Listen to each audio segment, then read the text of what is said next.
I will be a junior at Plano High School this year. Something that God really reminded me of this year, and he's taught me in the past, but I seem to forget every once in a while, is how important Christian fellowship is. And during this school year, I usually find that it is very easy to get wrapped up in everything that's going on with classes and with sports and with friends I've made there. And so during the school year, I tend to kind of focus more on my school life than my church life. Something I've always grown up learning is the importance of outreach and your witness to other people in the world that aren't saved yet, and how important that is. But it's also equally important to be involved in the church and to be gleaning, learning from the people that are there.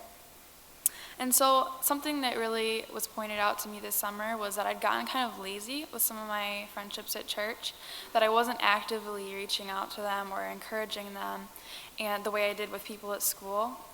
And so I think the biggest thing I learned was the need for balance. Iron sharpens iron, and you have to be filled before you can really pour out to others. And the other thing that was really stood out to me this summer, and this ties into the other thing, but just seeing the interaction between the boys and the girls, which doesn't, just seeing how polite and how kind, and it's just a different interaction than I'm used to seeing at school, and just to see, you could see Christ in them. And so that was a big encouragement, how they treated everyone. So, thank you.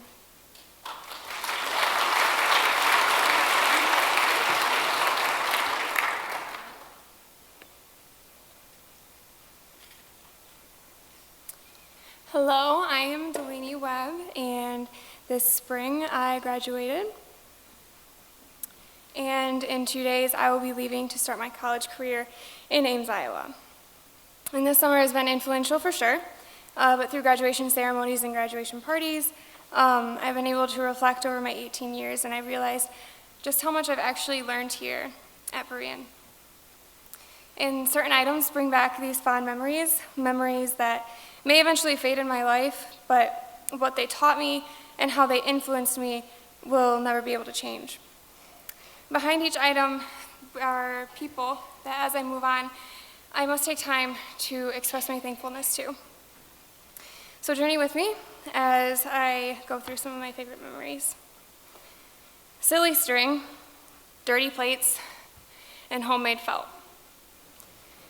Silly string taught a 6-year-old that words cannot be put back into the can.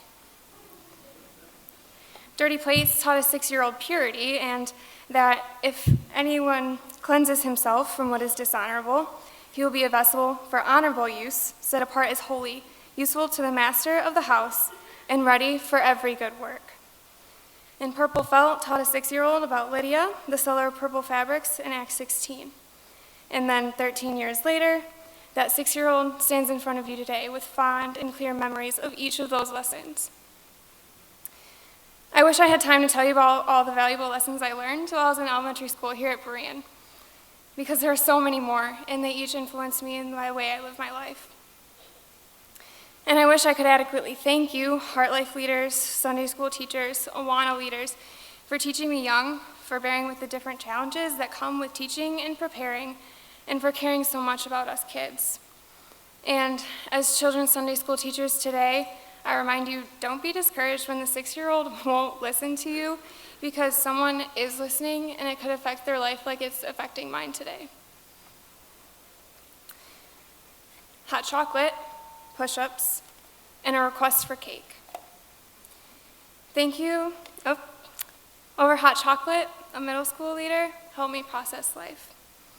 Push-ups and arm wrestling challenges from another middle school leader helped me unwind and know that it was okay to have fun, and yet also challenge myself in a lighthearted competition.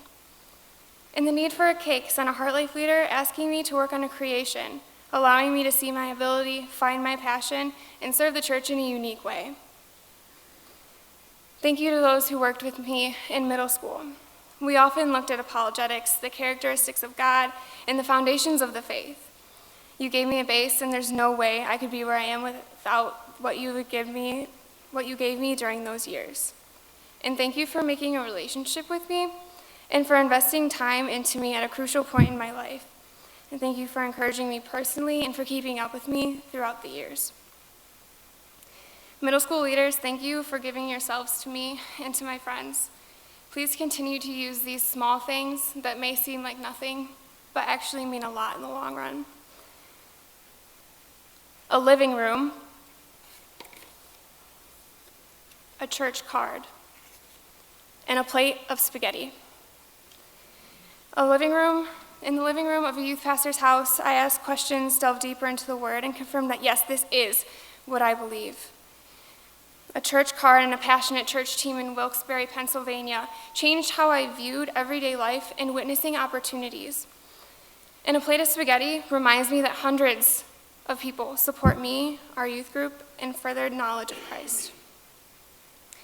Thank you, Berean, for giving me a foundation from the start. Thank you, congregation, for believing and supporting me and my friends in the youth groups. And thank you, leaders and mentors, for investing in my life. What you've done for me can honestly not be thoroughly expressed, and my thanks to you definitely cannot be expressed either, because you've meant so much to me throughout the year. Thank you for the opportunities, missions trips, Awana, Impact Portage, ADC, the list goes on. Thank you to each one of you individually, because whether you've worked with me or not, more than likely I've seen you around here, and you serve an example to me. Not perfect example, but examples of how to walk in God's grace and forgiveness and in obedience and love. Thank you all, whether older, my peer, or younger, for being an example and teaching me how to follow Christ in word and especially in action. Thank you for making this place hard to leave, but at the same time preparing me for what's beyond. Thank you for what you have done, and I urge you to continue to influence each other in these ways. Thanks.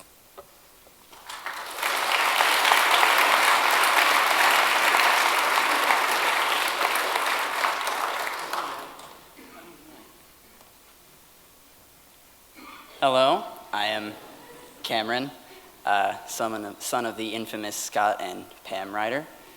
I'm the geek, which is why I'm staring at all these people and thinking, why are there so many people in front of me? I thought I was going to speak by myself. I mean, that's what Pastor Chuck told me. But no, I'd like to talk really briefly about TLC, and I guess what I learned at TLC was the importance of actually being around people and not just sitting in your dorm by yourself all week. As is the typical geek stereotype, I do not like people. So, liking people was a first for me. But yeah, I remember this distinct moment when I'm walking along the sidewalk alone for the one time in ever, because thank you, Dominique, for making sure I was not alone for a single second. That was interesting. And, but no, I remember thinking, I don't want to be alone. I want to be around people. I want to talk, and I don't just want to talk. I want to have a nice spiritual conversation, and it might have just been the TLC vibe talking, but that was mind-blowing for me. I mean, so thank you to all of you wonderful people for being my only friends, because homeschooler. And yeah, it's been great as long as I can remember, usually. I really do not like it when you take my stage apart and put it back together incorrectly, because, yeah, never mind. I'll just fix it again for you. And, but yeah, so that's me. Thanks.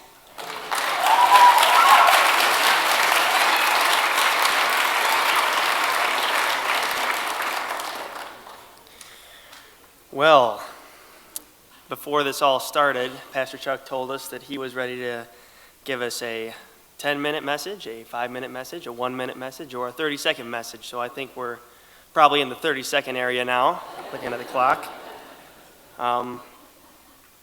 Unlike Cameron, I've liked people for a long time. I like people a lot. But hey, it's great. So I like being with him. He works all our sound stuff. Great blessing for us. Not the Wilkes-Barre. It was the Schaumburg mission trip. My mind always goes back to Wilkes-Barre, but the Schaumburg mission trip was interesting because, as a lot of people pointed out, it was much more people-oriented rather than task-oriented.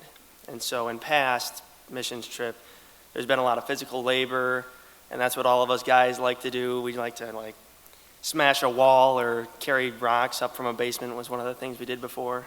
But this mission trip was different. It was about park ministry and going out and reaching out to people, going and knocking on doors, and it was a great learning experience for all of us, and it taught us a great lesson, and that is that it's not really about us, and it's not about what we do, because God could go out there in Schaumburg right now without any of us there and do a gospel working. He doesn't need us, but he has allowed us to go out there and do his work. And so really the overall lesson that I learned, I think, is best pointed out in Psalm 23, which most of us, I'm sure, know. It says, "The Lord is my shepherd, I lack nothing. He makes me lie down in green pastures. He leads me beside quiet waters. He refreshes my soul. He guides me along the right paths." And when you stop there, it really seems that it's really about me. God is for me. He's making me lie down in green pastures and leading me beside still waters. He really loves me. But then the next phrase, "for his name's sake." And it's not about us. And how relieving is that? Because now we're free. We're free to go out and serve other people because it's not about how we feel or other people serving us. It's about us serving other people with the love of Christ. And so we're free to do that, and we're free to love other people above ourselves. And so what a relief that is to know that even when we go out on a mission trip and we have a ton of fun laughing with Mrs. Cowan, it really is not about us. And we're free to serve Christ above ourselves.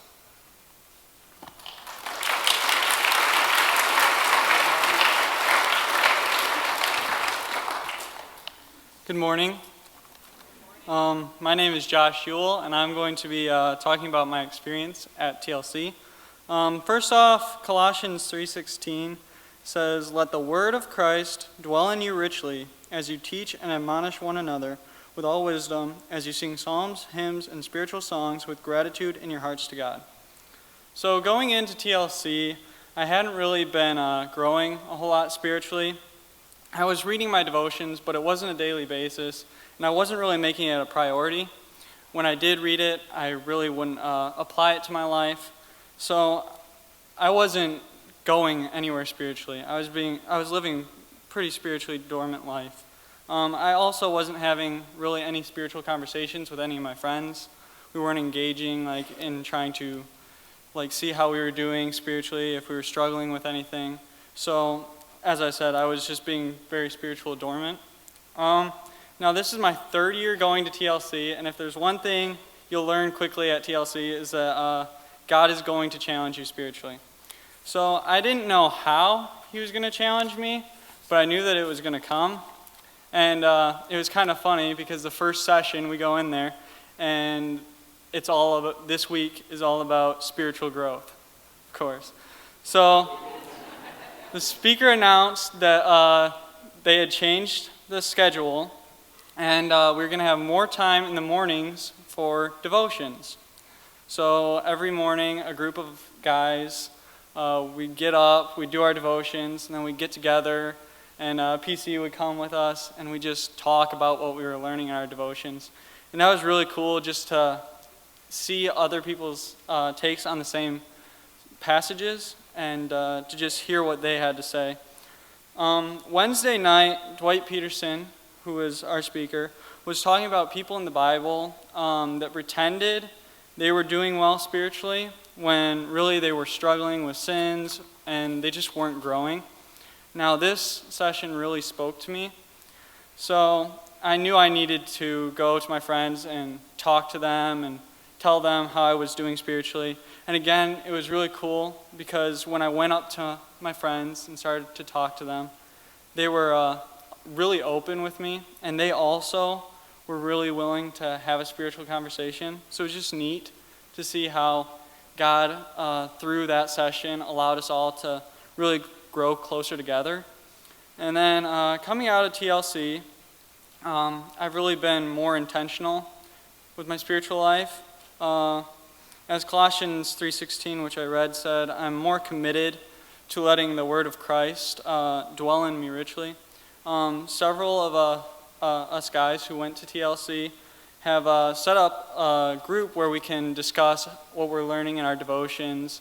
So that has also been a great help for me. Now, coming off of a spiritual high, so to speak, is always difficult. And it has been a bit of a struggle to continue getting on Facebook and telling my friends how I'm doing, and really just growing and doing my devotions.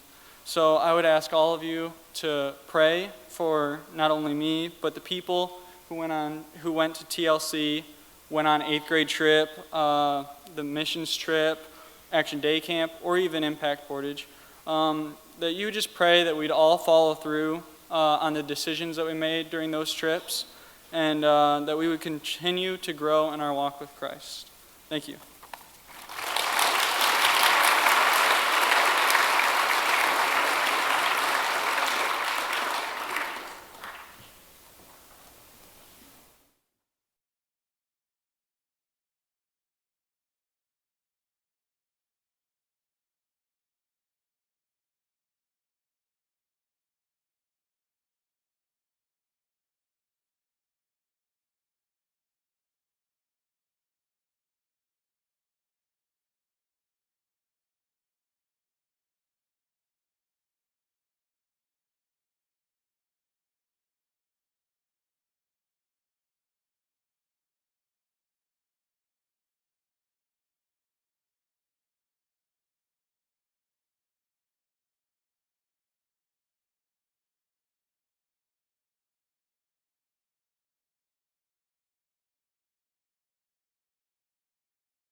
As you can see, we had a great summer.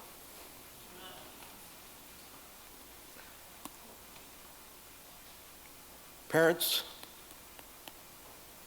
thank you for the chance I had to work with your kids. It's awesome to see the growth in their life. You should be very, very proud of them. Continue to work with them at home. I'll do my best to continue to work with them here. It's incredible to see students not only serve, but have the desire to be the best they can be for Jesus Christ. And not only know him, but live it out in their lives.